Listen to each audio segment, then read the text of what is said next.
They also start growing hair everywhere.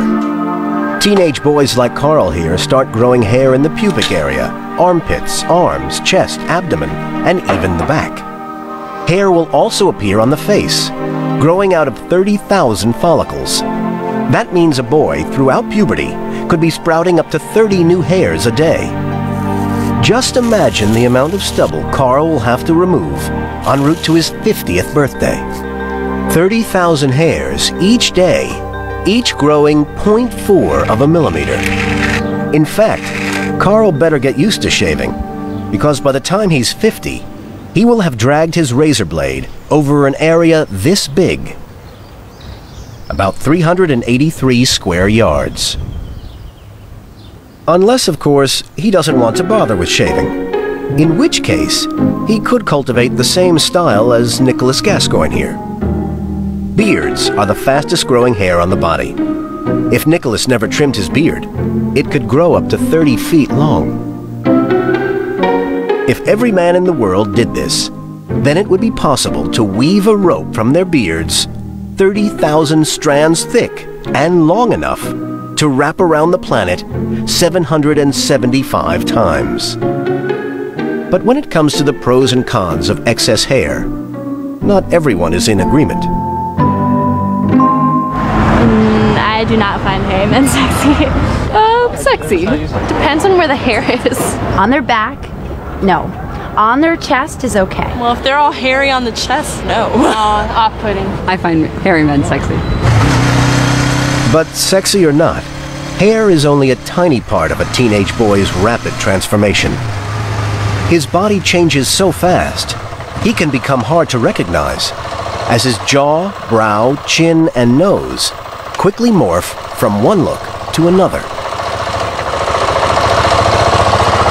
And when it comes to raw growth, he'll outperform his female counterparts.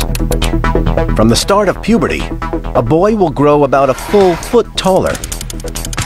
Imagine how many pairs of jeans we'd go through if puberty lasted for 10 years. Most men would end up over 8 feet tall. But it's not just about the legs and torso. All over his body, a teenage boy is growing. His feet take the lead as they jump through the shoe sizes. Then his hands follow. And bones aren't the only thing gaining length. His vocal cords become 60% longer and also wider. They now vibrate at a lower frequency, making his voice drop in pitch by a whole octave.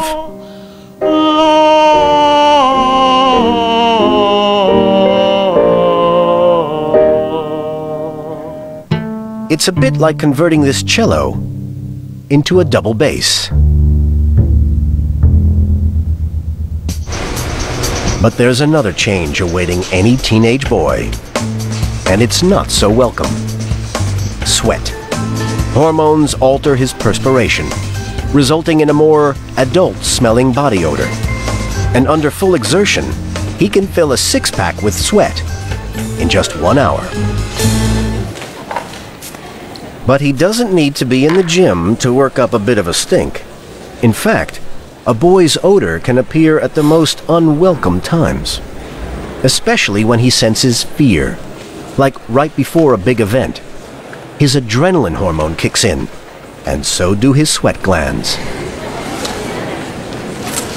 An adrenaline burst, which will cause sweaty palms, racing heart, faster breathing. So we get a little bit tongue-tied, perhaps, and show indications of stage fright. But a boy's odor isn't the only thing that gets stronger.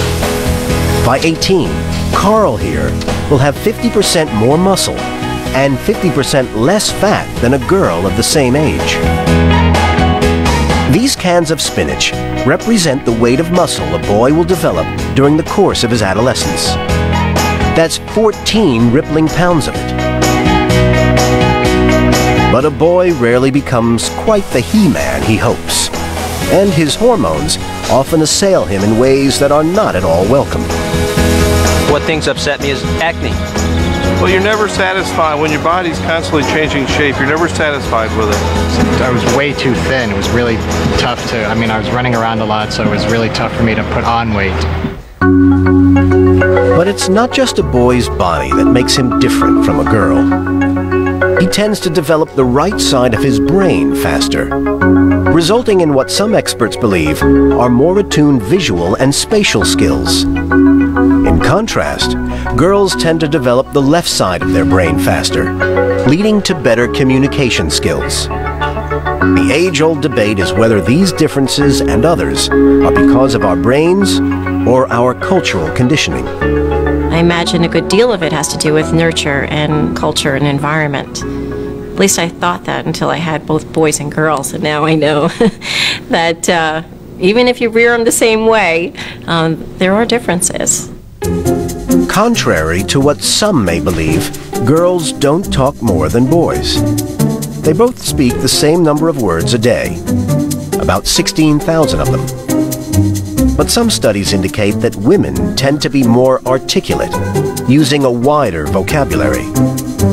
Boys, on the other hand, have been shown to speak slower and in shorter sentences. It's hardly surprising, as testosterone can make teenage boys restless, giving them a short attention span and increased aggression. With so many chemicals directing our bodies, it's a miracle that boys and girls are ever able to communicate at all, let alone get together. But that's just what we're designed to do.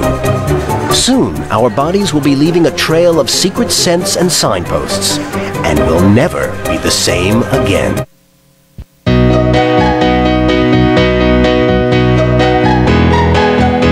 Puberty transforms boys and girls into sexually charged beings, and it's not long before they start looking to get together. Libby is getting ready for an evening out. That means making sure that her 2 square yards of skin is clean. Not as easy as you think, because each square inch of it contains 32 million living organisms.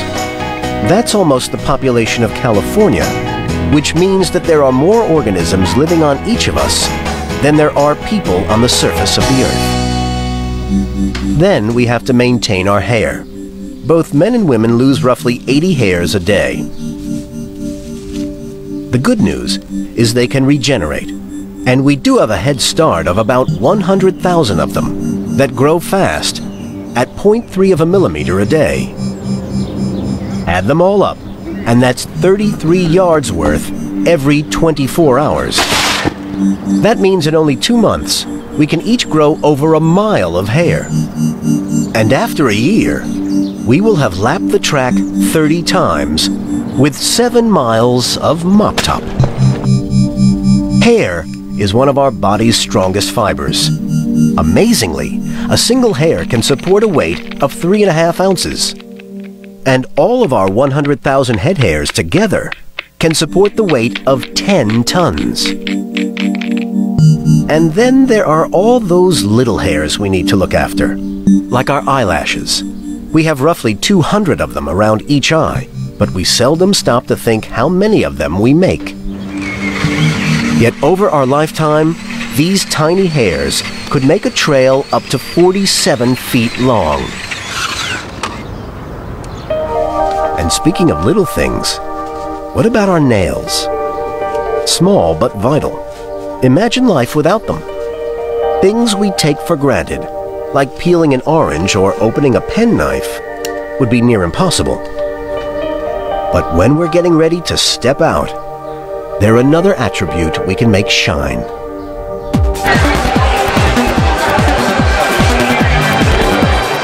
As soon as the evening begins, our